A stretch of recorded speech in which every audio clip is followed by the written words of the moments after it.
Alright team, welcome back to History Amnesia. It's your host, Josh, and today we are trading in our dusty desert gear for some rain jackets because we are heading to the green, mystical lands of Wales.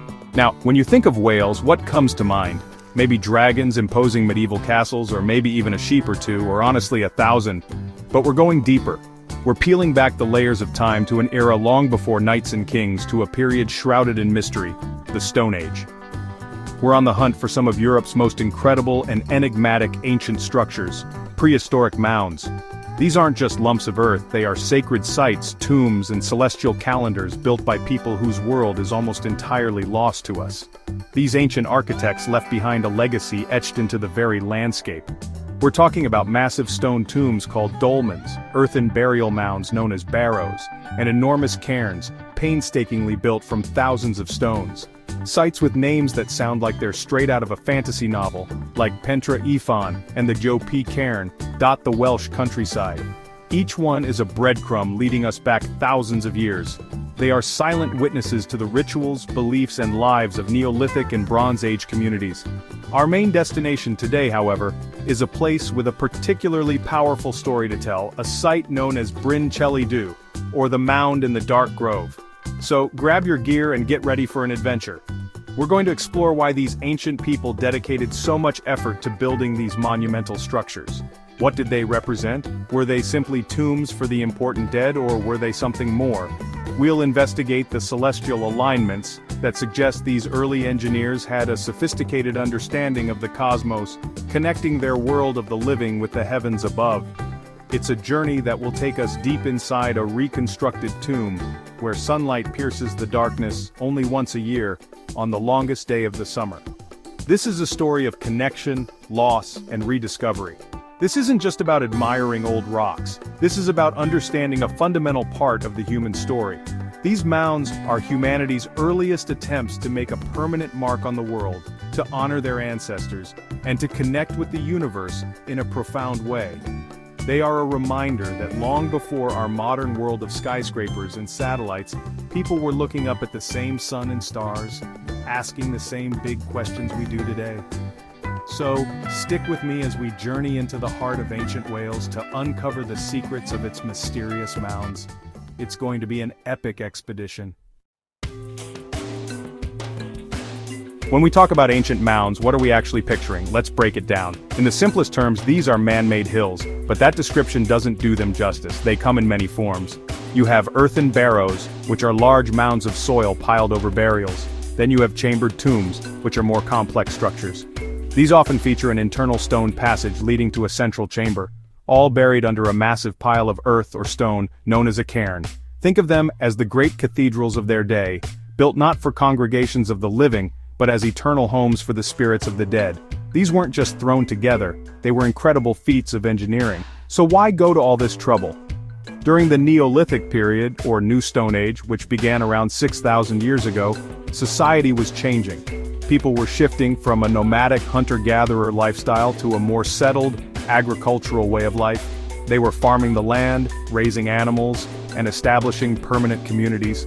Building these monumental tombs was a way of staking a claim to the land, of saying, this is our home, our ancestors are buried here. These mounds became powerful symbols of a community's identity, heritage, and connection to a specific place, grounding their existence in the earth itself for generations to come. Wales is a treasure trove of these sites. You have places like Pentre Ifan, which looks like a giant's table.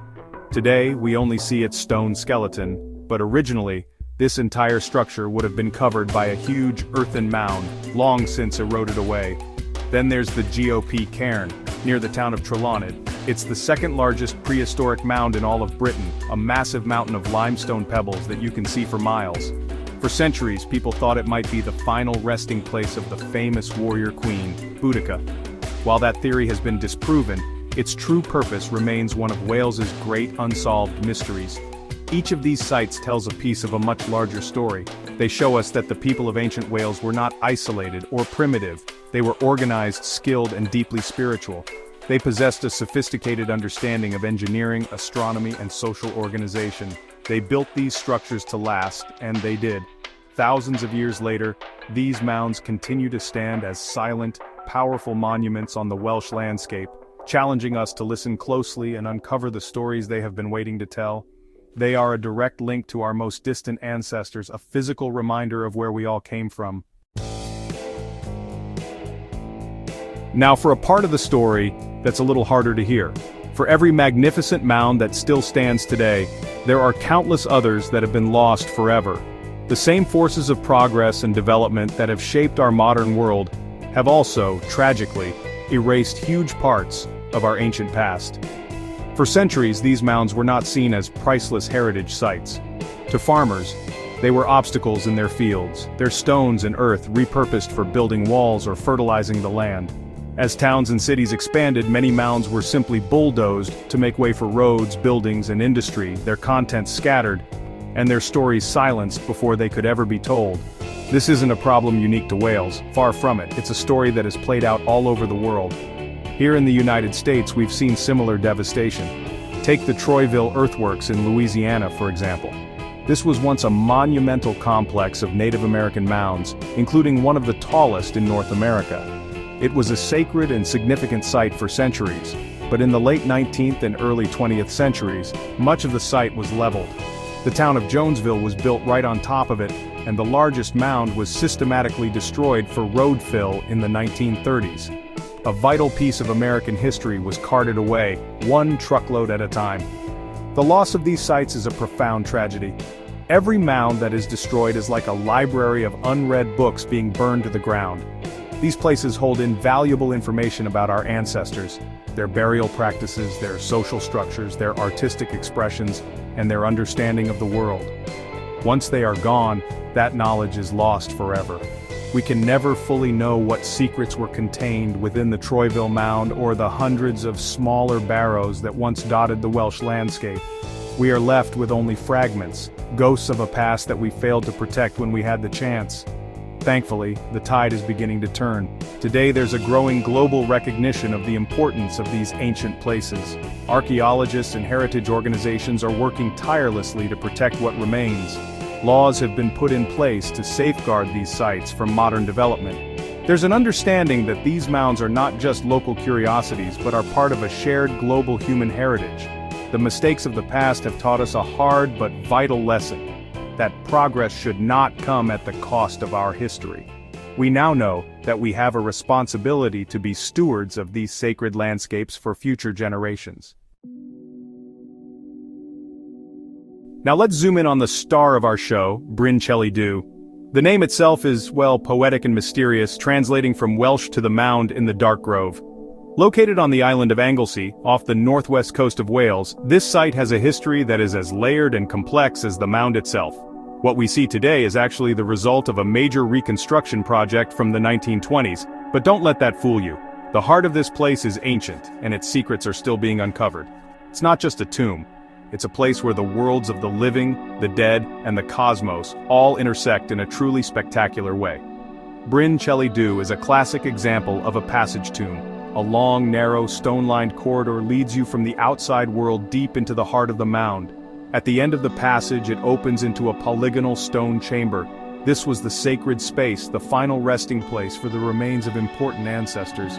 But what makes this site so special is not just its structure, but its art and its alignment.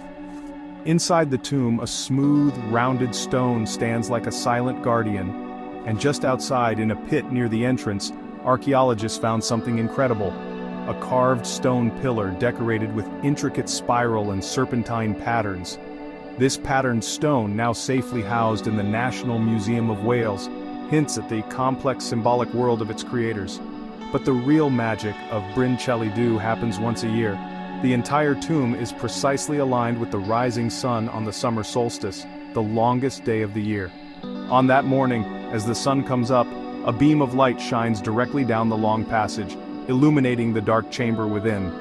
For a few precious minutes, the inside of the tomb is bathed in golden light. This was no accident. It was a deliberate, breathtaking piece of celestial engineering designed to mark this crucial moment in the solar calendar. Recent archaeological projects have revealed that the passage tomb is only one chapter in a much longer story. Excavations around the mound have uncovered an even older monument lying beneath it, a henge. Before the tomb was built, This was a circular enclosure defined by a ditch and a bank, containing a ring of standing stones. The patterned stone may have originally been part of this earlier ceremonial circle. This means the site was sacred for a very long time, evolving and changing its purpose over many generations. Bryn Celli Ddu wasn't just built, it was reborn, with each new generation adding its own layer of meaning to this powerful place. The story of mound building isn't confined to Wales or even to Europe. What's fascinating is that thousands of miles away across the Atlantic Ocean, a completely independent and unrelated culture was doing something remarkably similar. The indigenous peoples of North America, particularly in the Mississippi and Ohio River valleys, also built thousands of earthen mounds. These range from simple conical burial mounds, much like the barrows of Britain, to massive flat-topped platform mounds that served as the foundations for temples and the homes of chiefs. This parallel development is one of archaeology's most compelling stories. When you compare the mounds of Wales with those of Native American cultures, you find some striking similarities alongside key differences. In both cultures, mounds were central to honoring the dead. The chambered tombs of Wales and the burial mounds of the Adena and Hopewell cultures in the Ohio Valley were both elaborate resting places for respected ancestors, filled with sacred objects. They served as physical anchors for the community, connecting the living to their lineage and their land. This shared focus on burial and ancestry suggests a deep, universal human need to remember and venerate those who came before us. The celestial connections are another powerful parallel. Just as Bryn Celli Ddu is aligned with the summer solstice, many Native American mound sites are aligned with solar, lunar, or stellar events. The famous Serpent Mound in Ohio, for example, appears to align with both the summer and winter solstices. The massive city of Cahokia, near modern-day St. Louis, had a series of large wooden circles dubbed Woodhenge by archaeologists that were used as a solar calendar to track the solstices and equinoxes. This shows that both cultures possessed a profound astronomical knowledge and integrated it into their most sacred architecture. Of course, there are important differences. Many North American mound sites like Cahokia were bustling urban centers, with platform mounds supporting entire neighborhoods. In contrast, most Welsh mounds appear to be more exclusively ceremonial or funerary, located away from major settlements. The scale could also be vastly different. The largest mounds at Cahokia dwarf even the GOP cairn, but despite these differences, the core ideas of monumental construction, of honoring ancestors, and of connecting the earth to the sky resonate across continents. It's a powerful reminder that people separated by vast oceans can independently arrive at similar solutions to life's biggest questions. So after trekking through the green hills of Wales and journeying deep into a Stone Age tomb, what do we take away from all this? These ancient mounds are so much more than piles of earth and stone. They are the surviving pages from a history book that was never written down. They are the voices of our ancestors speaking to us across a gulf of thousands of years. They challenge our modern perceptions of the past. The people who built Bryn Celli Ddu and Pentre Ifan were not simple or primitive. They were astronomers, engineers, artists, and spiritual leaders who had a deep and complex relationship with the world around them. Exploring these sites encourages us to be curious, to ask big questions. Why did they align their tombs with the sun? What did the swirling patterns on the stones mean? What stories and myths were told around the fires in the shadow of these great monuments? We may never have all the answers, and that's okay. The mystery is part of the magic. It fuels our imagination and drives us to keep searching, digging, and learning. It reminds us that there are still vast, uncharted territories in our own human story, waiting to be explored not with a ship, but with a trowel and a healthy dose of curiosity. These mounds also serve as a powerful lesson in perspective. In our fast-paced, digital world, it's easy to feel disconnected from the natural cycles of the earth. But these ancient sites reconnect us. They remind us of a time when the rising and setting of the sun, the turning of the seasons, and the movements of the stars were the most important events in life. They ground us, reminding us that we are part of a very long, continuous story. Standing inside a tomb that has marked the solstice for 5,000 years is a humbling experience that makes our own everyday worries seem a little smaller. So, the next time you see a strange lump in a field or a circle of old stones, don't just pass it by. Stop and think about the hands that built it and the world they lived in. The story of humanity is all around us, written into the landscape itself. You just have to know how to look. Thanks for joining me on this incredible journey to Wales on History Amnesia. I hope it sparked your curiosity. If you enjoyed our expedition, don't forget to hit that like button, subscribe to the channel, and ring that notification bell so you don't miss our next adventure. Until then, keep exploring.